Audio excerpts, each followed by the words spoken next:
Hello, welcome to Zigmatech Learning Hub. I will be your instructor for English language. For this class, we are going to be taking our exercises from the ExamGuide app. If you don't have the application already installed on your device, I will want you to download the app in order to follow along in the class. ExamGuide is a leading educational app that helps students prepare adequately for various exams like UTME, post-UTME, WEAC, GCE, KCPE, IJMB, JUPEB, Cowbellpedia, BECE, JSCE, NCEE, NECO, etc. You can download the app from www.examguide.com or Google Play Store. Please subscribe to our channel and turn on the notification bell to be updated on new videos. Ready for today's class? Okay, let's get started. Welcome to our lesson for today. Today we'll be looking at another interesting topic, still under letter writing, but this time different type of letter writing called semi-formal letter writing. Semi-formal letter writing. All right. In our previous lesson, we looked at the formal letter writing, and before the formal, we considered the informal letter writing. These are aspects of essay writing in WAEC that are very important and must not be taken lightly. All right, so we have looked at the informal and we saw the formal format for informal letter writing and a sample on that. Also, we looked at the formal letter writing, and there we established the fact that formal letter writings are business letters, and we stated some of its features and how the formal letter writing is written. We as well looked at certain questions posing formal letter writing and how we identify that the question asked in an exam is actually a formal letter writing. All right, remember we said that formal letter writings are written to offices and basically or to people who occupy certain positions. So knowing the person that you are writing to doesn't really count, but what counts is the position that you're writing to. So if your father is a commissioner for education and you're asked to write a letter to the commissioner of education, you are not looking at your father, but you're actually looking at the position of the person, and that means it's a formal letter writing. So today we want to look at the semi-formal letter writing. It's important that I say this, that most times when teachers are teaching letter writing, they limit letter writings to formal letter writings and informal letter writings, and that has actually caused a whole lot of trouble for students who encounter questions on semi-formal letter writing but are confused whether it's a formal letter or an informal letter. So right away we want to go into semi-formal letter writing, look at the features of a semi-formal letter writing, look at the sample, and if possible, look at the differences between the semi-formal writing and the formal writing, and also the differences between the semi-formal and the informal letter writing. All right, so here we say that a semi-formal letter is a letter that is written to a known person whom we do not share personal relationships with. You do not share personal relationships with the person. It is for non-formal relationships requiring a respectful approach. Now, it may sound a bit confusing, all right, saying it doesn't require personal relationship, and he's saying it's also a non-formal relationship. Now, looking at the word semi-formal, you agree with me that there are two different words. We have the formal there and we have the semi. Now, the semi added to it simply says is that it's neither formal nor informal. So when it is semi-formal, it has a little attribute of the formal but cannot holistically be termed to be a formal letter. So right away, we explain it better that it's in between the informal letter writing and the formal letter writing, because by the time we go ahead further, you will notice that we have some elements of the informal in the semi-formal, and we have some elements of the formal letter in the semi-formal letter writing.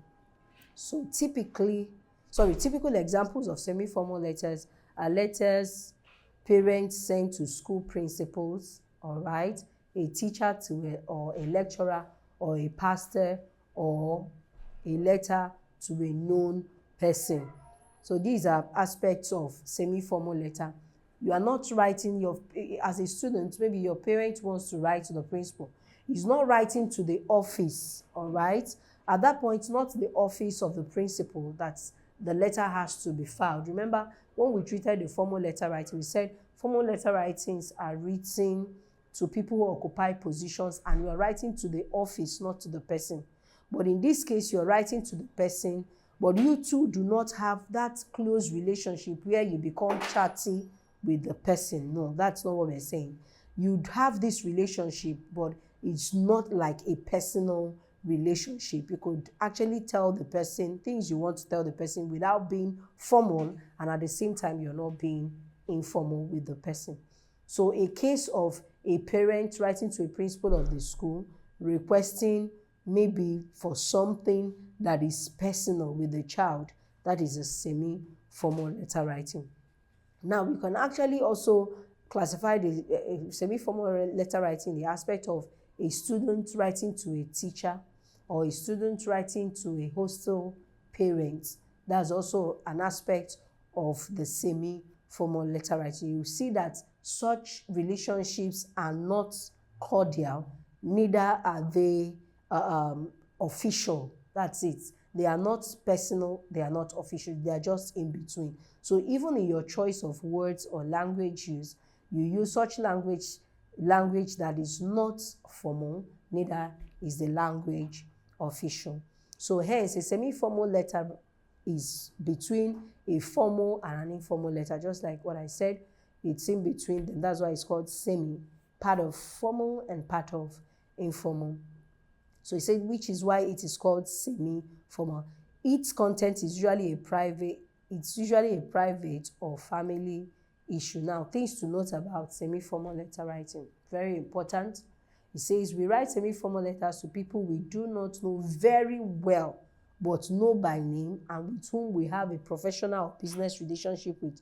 For instance, your teacher, says your teacher, host family, or your boss.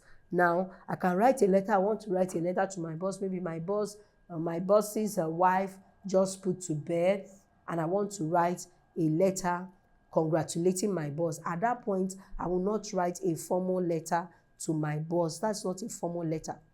As much as it's a congratulatory letter, but it's not formal because I'm writing directly to my boss, and I'm not writing to him as my boss. I'm writing to him as a friend in an office, though my boss. So as long as it has nothing to do with official setting, as long as it has nothing, the content of the letter has nothing to do with the office, then it's a semi-formal letter writing. Now let's look at a student writing to a teacher.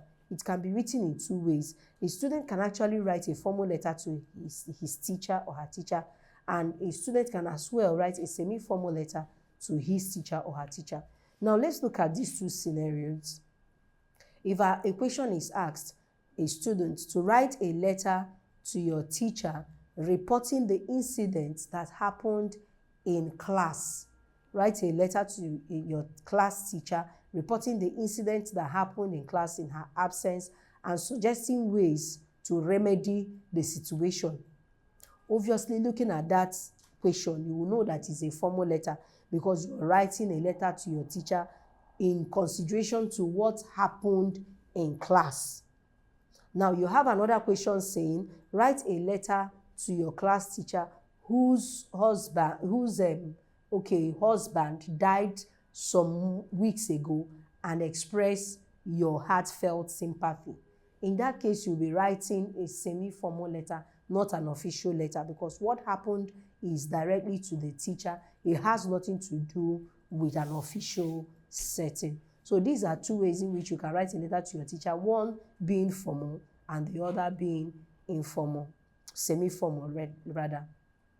So semi-formal letters are usually more polite than informal letters. Like we said, it's usually more polite. I can't be, loose with my words, because these persons I'm writing to are persons who are older than I am. I don't have that relationship of, speaking anyhow to them. And as such, I have to be more polite. I have to choose my words and make sure they are neither formal nor informal. So it says the surname should be used when addressing people. You see, it's unlike in the formal letter and in the informal letter. We are using, in informal letter, we are using the person's first name or pet name. In formal letter, we are not using the person's name. Rather, we are using sir or madam. But in the semi-formal letter, we are advised to say what? Dear plus title plus the person's surname. So we have three things to put in place: dear, title, and the person's surname. So when signing off the letter, use yours truly or yours sincerely or sincerely yours. These are two things you must use. You can use yours sincerely or yours truly to sign off in a semi-formal letter writing. Now here it is. Once you sign off with yours sincerely or yours truly, you must endorse your signature. That's one thing it shares in common with the formal letter. You must endorse your signature when you write yours sincerely. Your signature, then your name in full. So it is important that you do not omit the opening and the closing statements. What are the opening and closing statements? I am writing to tell you, all right, or I'm writing to inform you.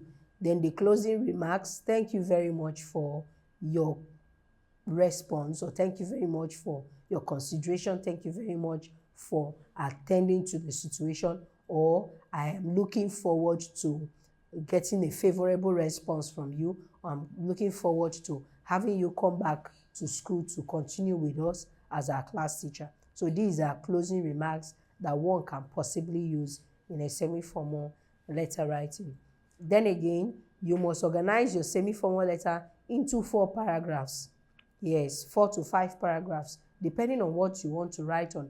You can as well extend to 6 paragraphs. The topic determines the number of paragraphs you will go for. But have this at the back of your mind, that the first paragraph is usually your introduction or your introductory paragraph, while the last paragraph is your closing paragraph. So the other paragraphs within are the body.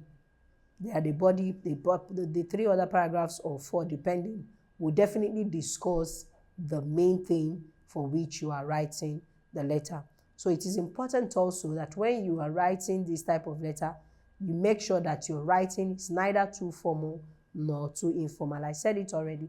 Remember, the word semi-formal means is at the middle of a two. It's at the middle of the informal and the formal letter. Don't worry, as time progresses, we'll look at the aspects of the semi-formal that makes it informal and the aspect of the semi-formal that makes it formal, and the reason for which we refer to it as a semi-formal letter.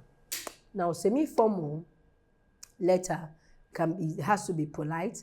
It should have a respectful tone, all right? Don't use language that is common or outdated. Less frequent use of short forms, phrasal verbs, and idioms. You just don't use them so much so that it becomes so obvious in the letter.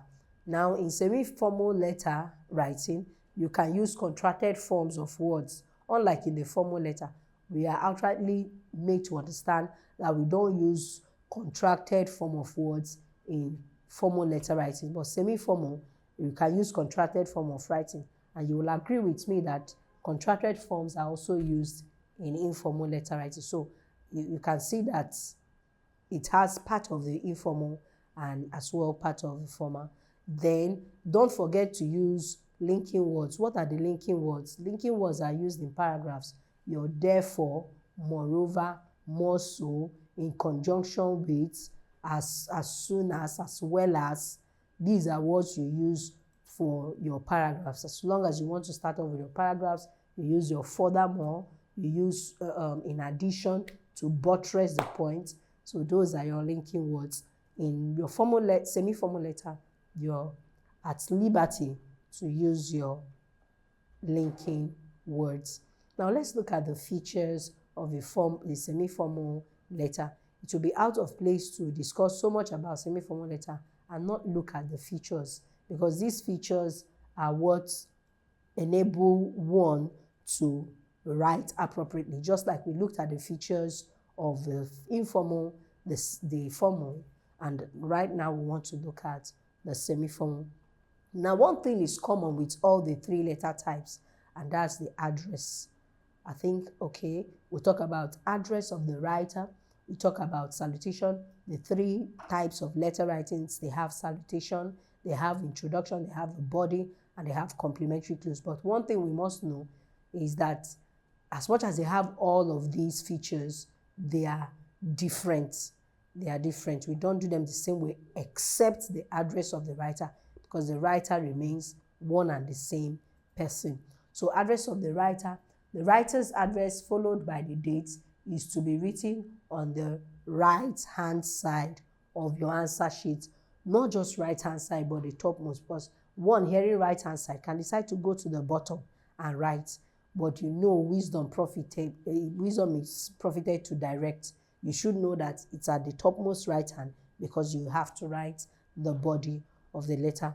Now, after the address of the writer, you have your salutation. One would ask, is it possible to write salutation before address? It is wrong, because you don't know the number of lines you have to use for your address. So until you have written your address, you are not allowed to write your salutation. Now, for the salutation of the semi-formal letter, you write Dear Mrs. That's dear plus the title plus the person's name or surname, depending. So Dear Salma is perfect if you do not know the name of the recipient. That's a case where you don't know the name of the recipient. But you agree with me that if it's a student writing to a teacher, or an employee writing to his or her employer, is definite that you know the name of your employer. So that's why we state it that you have to write the person's name. Dear, the title. If the person is a doctor, put doctor. If it's a Mrs. or Miss, put it and the person's name. Then after which you start off with your introduction. Under introduction, please note it that you must not be what? Formal, neither must you be informal. Your language use must be in between. That's why it's referred to as semi-formal. It has to be in between. You are neither loose with words, neither are you official with your words. Then you have the body. Remember, the paragraphs, the body is dependent on paragraphs, and your paragraph is dependent on the topic given to you to write on. If you are given a topic to write on and it's an elaborate one, you are expected to explain a whole lot of things. And being that it has been said that an idea should be explained in a paragraph, then you may end up having 4 paragraphs outside the introduction and the conclusion. Then you have your closing. It says the following are appropriate closings for a semi-formal letter.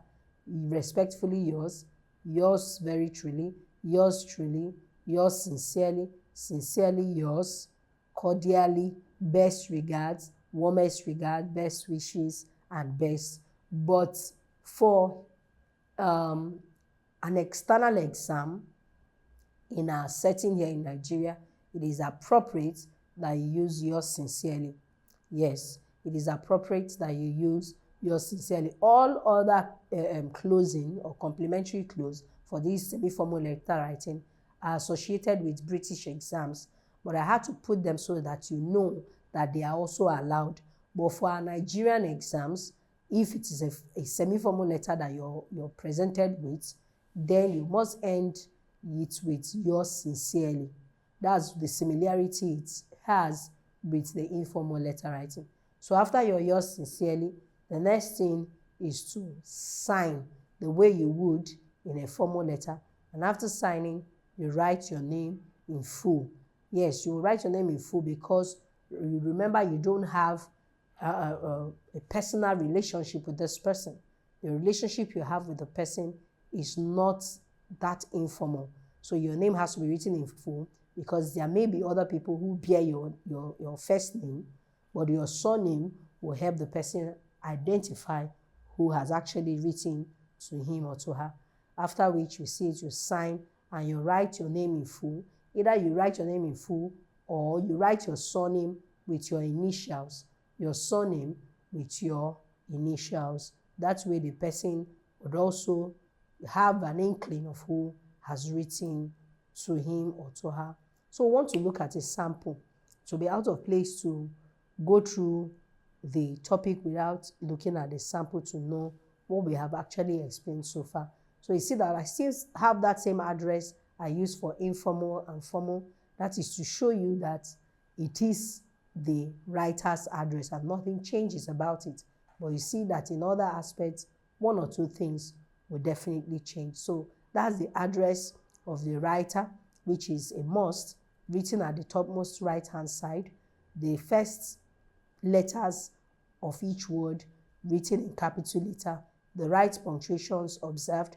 Where there should be a comma, there is a comma, and where there should be a full stop, there is a full stop.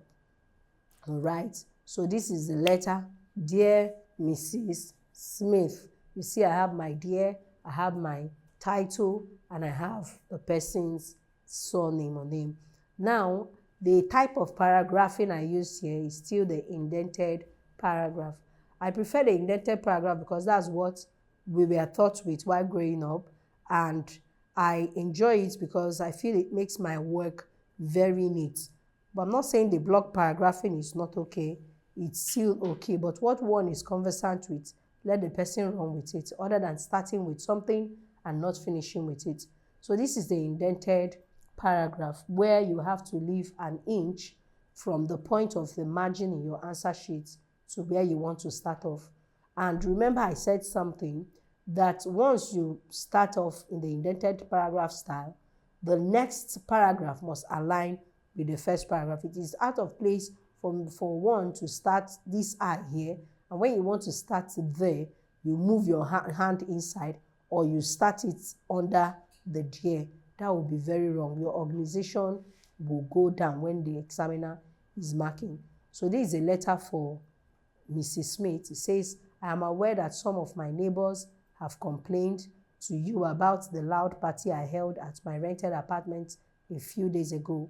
I am most embarrassed about this incident and sincerely regret the disturbance it may have caused to my neighbors. Please accept my sincere apology. So you can see that from the introductory part, the writer is possibly a tenant in this woman's house, or rather, yes, house, because it's a rented apartment. And he is writing, he's not going to write a formal letter. It can't be letter of apology because he's not writing to the office, but rather he's writing directly to the woman. It's not, we don't refer to it as personal, neither do we refer to it as official, but it's just in between it. You see that the words are rightly chosen. It is not on a friendly note, neither is it on an official note. So he went further to say that give his reasons for the noise, and after which he now apologized, stated that he has apologized to his neighbors. So one thing I want to point out here is that in every letter, a paragraph expresses a particular idea. We are not saying that it's not possible for one to see more than one idea in a paragraph, but note it that when this thing happens, when you have more than one idea in a paragraph, your organization's score will be affected, because in marking, we mark according to the way one has written. We have what we call content, you have your organization, you have mechanical accuracy, and you have expression. So when it comes to organization, when you don't organize your work appropriately, paragraphs are not aligning, they are not connecting to the next, then you will definitely be marked low. So it's important that we know that when writing, we must express a particular idea in a paragraph.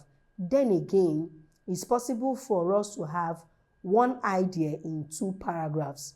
When an idea is cumbersome, when an idea is lengthy, it is important that you break that idea using your conjunctive adverbs as furthermore or more so. That way the reader is, hoping to start off something new, even as much as it isn't something so new. But because it is seeing a paragraph or she's seeing a paragraph, she understands that the idea will definitely be different from the other one. Please know that your paragraph must not be too lengthy, because when it is too lengthy, it affects a whole lot of things. All right, that will be all for now in semi-formal letter. Then let's look at the differences now. Are there actually differences amongst the three letters? The answer is yes. Now, aside the writer's address, you notice that there is a difference between the formal, informal, and semi-formal when it comes to the salutation. That's the dear. For informal, we use the person's name or we vary it depending on the relationship we have with the person. But for semi-formal, we have dear, the title, and the person's surname. But in formal letter, is strictly dear sir or dear ma'am. What about title? You see that we don't have title in informal letter and semi-formal letter, but we have title in formal letter. Then we have the complementary clause. In the complementary clause, we have yours sincerely for the informal, and that's the same thing we have for the semi-formal. But for formal, we have yours faithfully. Then in semi-formal, we have to sign. That's the same thing we do in formal. So that's one thing they share in common. And we write our name in full. And that's the same thing we do for formal. But in informal letter, we don't write our full name. Rather, we write the name that the person calls us. That will be all for now. Then the complementary clause for the semi-formal, yours sincerely, you sign, then your name in full or your initials. Please, once you write your yours sincerely, do well to observe your comma before you sign. Remember, the Y has to be in capital letter, then the S in small letter. I would like you to go to the app and see if there are questions you can actually find bordering on the semi-formal letter writing. So let's check if we could actually see any. Thank you for participating in today's class. You can practice more questions using the ExamGuide app. The app scores and gives a detailed explanation of all the questions at the end of your practice test. You can learn a particular topic of interest with different modes like study mode, mock mode, and practice mode. It also has other features that make learning fun. It is a must-have for all serious students. Download from www.examguide.com if you don't have it yet. See you in the next class. Don't forget to subscribe to our channel, hit the notification bell, and share the videos to people that will benefit from it. Bye.